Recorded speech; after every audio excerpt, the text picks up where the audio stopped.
In 1966, Dr. Martin Luther King Jr. gave the Ware Lecture at our General Assembly, and he challenged us not to sleep through the revolution. He had specific tasks the church needed to do to stay awake. His specific tasks were to instill a world perspective, to reaffirm the essential immorality of racial segregation, to refute the idea that there are superior and inferior races, and to move into the arena of social action. In 1966, I'm sure that we, as Unitarian Universalists, thought we could do that. After all, we answered the call and came to Selma in 1965. And now in 2021, I'm sure that we, as Unitarian Universalists today, think we can do it. After all, we're the first to call out white supremacy culture and racism inherent in our society, right? Perhaps out there. But here, within our denomination, not so much. Today, we're going to take a journey through our history as a denomination, and it will be uncomfortable. For you see, we have not been awake through this revolution, not here within Unitarian Universalism. But if we do not face our past, we cannot ever hope to change our future. Reverend Nancy McDonald Ladd said something that is very important to remember as we start this journey. She says, the wonderful, deep-spirited, anti-racist organizer Mickey Scott Bay Jones has said that relationship is the sandpaper that wears away our resistance to change. Relationship is the abrasion that agitates enough to make a way forward. Relationship, consistent and ongoing, encountered across difference, smooths the way for the sacred, even as it rubs us raw. There is a holy abrasion of the spirit born in deep relational encounters across differences. We, as congregations and as a movement, exist to be the instruments of these very encounters. And I encourage you to keep these words in mind as we travel through our history. And while I'm focusing on the history of our movement since the merger in 1961, you should know that both our Unitarian and our Universalist denominations had issues around race. So this isn't something new. According to Reverend Mark Morrison Reed, who has done extensive research into our history around race, it wasn't until 2 years after the merger that the UUA General Assembly took up the issue of racial inclusiveness. That would be 1963. The issue at hand was an amendment to the UUA Constitution that stated that member congregations must, quote, maintain a policy of admitting persons to membership without discrimination of race, color, or national origin if they wanted to maintain their voting rights within the organization. Basically, if a congregation wanted to be able to vote at General Assembly, they must be inclusive. There was controversy about this amendment, and that controversy centered on whether or not it interfered with congregational polity. Now, congregational polity is the authority, the absolute authority that individual congregations have to determine all matters concerning their governance. And it was this point that our congregations argued on. Duncan Howlett, the minister of All Souls Church Unitarian in Washington, D.C., said, the question before us is not integration. On that, all of us are virtually agreed. The question is how we're going to achieve it in our kind of denomination. In freedom we shall do it, not by legislation, and not by constitutional amendment. By the way, Howlett was a longtime civil rights advocate. So let's pause for a moment and talk about intent versus impact. Intention is not the same as impact. You do not get a free pass on hurting people just because it was not your intention to do harm. We must all be willing to examine the impact of our actions. If the impact of your actions isn't in line with your intention, then you must change your actions. Explaining, well, I didn't mean it like that, doesn't make the impact of your actions go away. So now let's look back at this time in our history. We had ministers and congregations saying to our siblings of color, well, of course we believe in inclusion, that's not the issue. We shouldn't put it in our legislation because that conflicts with congregational polity. You understand, of course, right? But what was it really saying? What was the impact of this statement? Was the impact stating that our congregations were holding the right of congregational polity higher than outright stating that discrimination and segregation were wrong? Now, I admit I'm looking at this with my own eyes. I was born in a privileged state where I was already accepted under the bylaws. And to me, it looks like congregational polity was more important. I can only imagine what our siblings of color felt. So, how did it turn out? Well, the vote required a 2/3 majority to pass. And the results were summarized in the 1964 UUA directory. And I'm just going to read what it said. The motion to adopt the amendment was defeated, the vote being 436 in favor and 379 against. On the motion to reconsider, the amendment was again defeated, 459 being in favor, 383 being against. By vote of the meeting, a resolution reminding churches and fellowships of their ethical responsibility to admit members without discrimination was laid on the table until the other general resolutions were in order. Mark Morrison Reed says that, quote, when this new resolution was introduced and debated later in the assembly, it was adopted overwhelmingly, 585 voting in favor and 6 against. So good, right? It got passed. But it didn't, not really. What passed was a resolution, not an amendment, that reminded our congregations that they had an ethical responsibility, nothing binding, nothing that would have set us apart by rising up and saying, as 3 years later, Dr. Martin Luther King Jr. encouraged us to do, nothing that said, we affirm the essential immorality of racial segregation. It appears that congregational polity was more important. Don't get me wrong, our polity is our bedrock of who we are. But what might have happened if we'd taken that stance? What might have happened if we'd been brave enough to not let perfection get in the way of good enough? Where might we be now as a denomination, as a movement, if we'd been brave enough to see that our intentions were not lining up with our impact? We'll never know.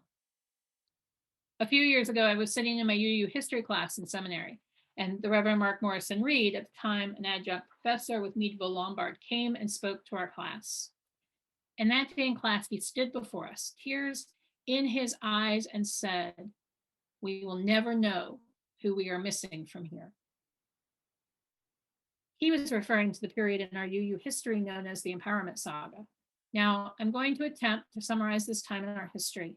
It is long and complicated and painful, and I will not do it justice in a simple sermon. So I encourage you to research this and read up on it. The report from the Racial and Cultural Diversity Task Force summarized the period in this way. After much debate and controversy, the 1968 General Assembly voted to create the Black Affairs Council, or the BAC. Despite strong commitment from some individuals and congregations, suspicion, misunderstanding, and lack of funds contributed to the ultimate demise of the BAC. The majority of white Unitarian Universalists did not accept the responsibility to understand and nurture the program that they had dared to embrace in 1968.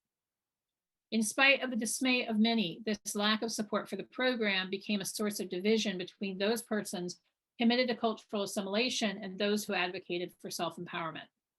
Events came to a head at the 1969 General Assembly in Boston, and in 1970, funding for the BAC was eliminated. These actions resulted for some people in feelings of disenfranchisement, and unfortunately in the eventual departure of a significant number of African Americans as well as white Unitarian Universalists. In their book, The Arc of the Universe is Long, Leslie Takahashi Morris, Chip Rausch, and Leon Spencer write, quote, this promise made to BAC remains an unpaid debt in some eyes. Again, intent versus impact. We may never know who left and didn't return, and what we as a movement have lost. But that was the 60s and the 70s, right? A time when our country was still in the grip of the civil rights movement and still figuring everything out. Surely we've moved past this. At the 1993 General Assembly, North Carolina, the focus was on race. We heard about our history as Unitarian Universalists around this issue, And we began the process of reflection to go even deeper, to discover what we could do better. And it began to look like we were moving in the right direction. And then the party happened. Saturday night, there was to be a dance, a Thomas Jefferson birthday ball. People were supposed to come in period costume for a Thomas Jefferson themed dance. I'm going to pause and give you a moment for that to sink in.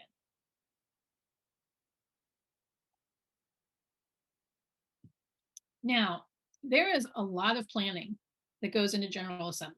And know that many people brought up concerns in the weeks leading up to it. Reverend Joseph Santos Lyons described this event in his 2006 seminary thesis. He says, quote, in 1993, a year after the Racial and Cultural Diversity Resolution established the Racial and Cultural Diversity Task Force, General Assembly was held in the Thomas Jefferson District in Charlotte, North Carolina.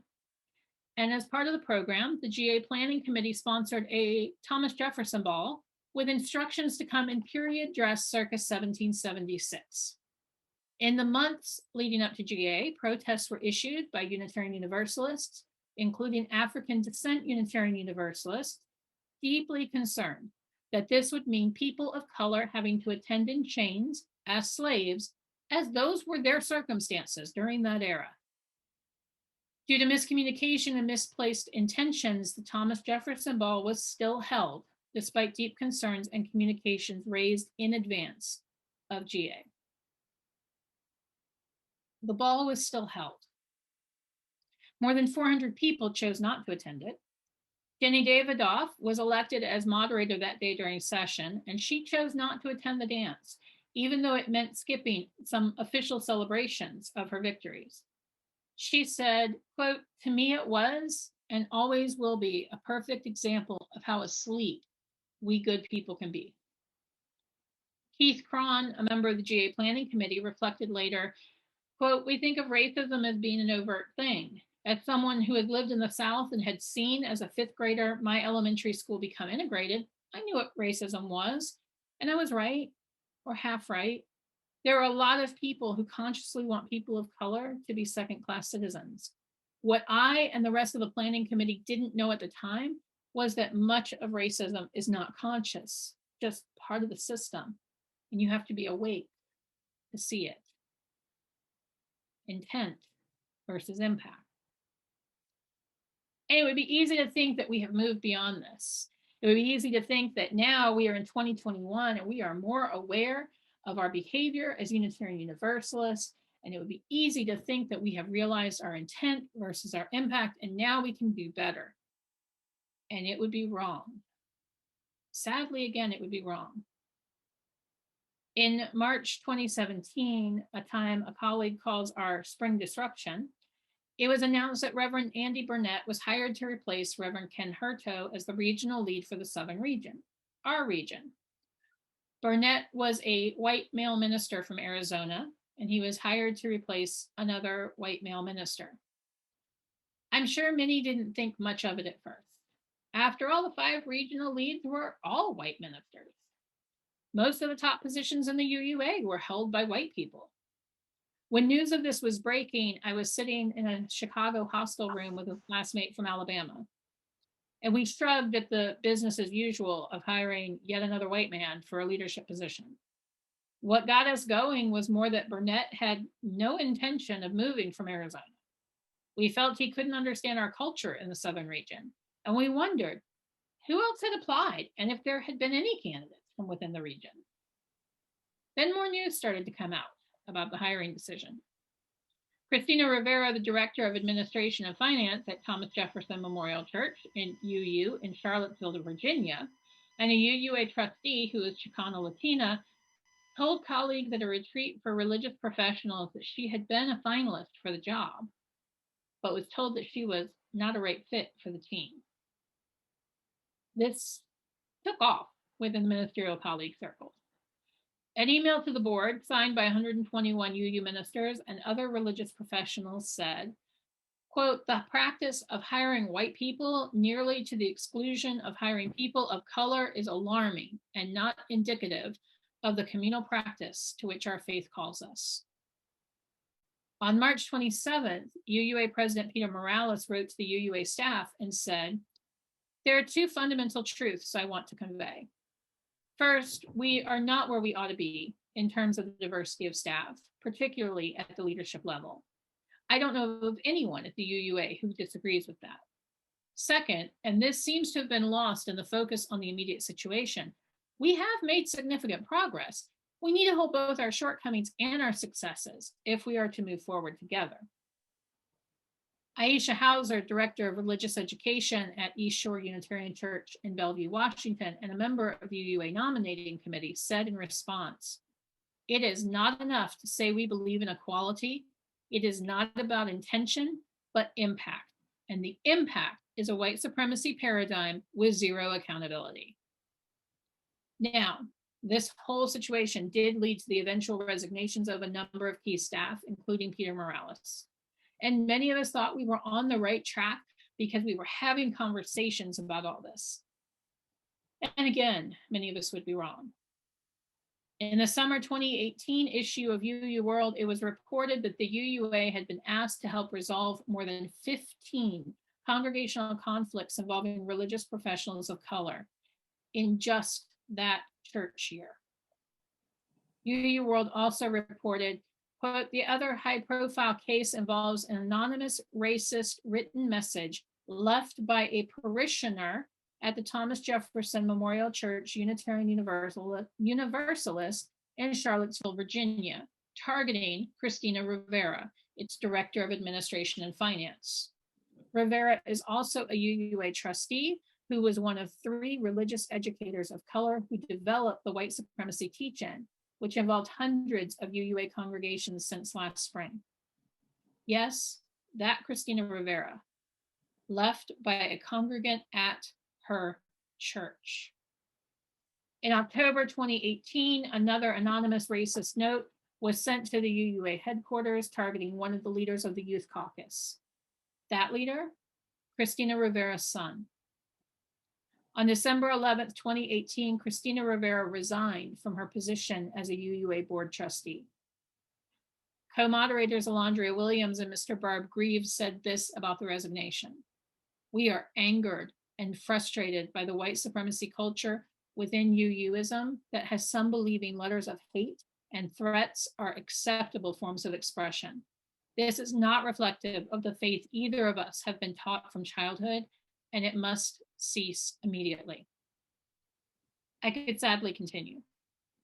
My hope is that one day this sermon will simply be about our history and what we have, and that we have finally moved forward doing what Reverend Dr. Martin Luther King Jr. asked of us in 1966.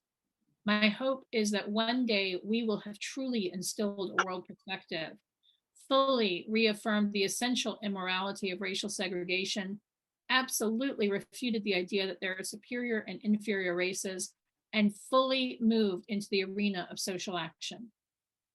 We must be aware of our past. It's not even all that past, to be honest. We have a lot of work ahead of us. We can't be daunted by it. We can't give up on it. We must keep working. Mark Morrison Reed ends his book, Darkening the Doorways, with the following, and I close with it today. "If Unitarian Universalism stands for love, it is wed to freedom. Freedom invites vision. Vision leads to change. Change causes anxiety. Anxiety awakens resistance. Freedom begets vision. Vision leads to change. To embrace change means welcoming someone with an open mind and responding with interest to different behavior or beliefs rather than with a raised eyebrow, frozen smile, and silence. See that reaction for what it is, a sophisticated way of masking fear. Hold that fear at bay and let your heart lead the way. Change means discomfort, and because of that discomfort, some people will leave. They have in the past and they will again. Let them go. For those who remain and commit, the discomfort becomes bearable when we recognize that it is for our benefit that transformation is its result. Healing the systemically transmitted virus that is racism is nothing less than grace. Grace, that moment when we sense within ourselves that something broken has become whole, cannot emerge without freedom. Stasis and control are fear's bastion. Welcoming change means being open and adventuresome. It asks us to celebrate the breadth of theological and social diversity Unitarian Universalism already encompasses, and then to reach beyond it. It means recapturing the excitement we once felt about the new, the wonderment, the curiosity, the openness we knew as children before fear shut it down. It means seeing diversity as a gift we cannot wait to get our hands on. Change will come whether we work for and celebrate it, or distrust and resist it, or simply wait. Our history says it will come whether we want it to or not. And for that, we can be thankful. The revolution is here, my friends. It is time to rise up and fight against the systemic white supremacy culture inherent in our nation, and sadly, within our own denomination. Change is coming whether we're ready or not. Let us be aware of our past. Let us be aware of our shortcomings. Let us be aware of our impact on others regardless of the intent. Let us do better and be better. Amen. Blessed be, and may it be so.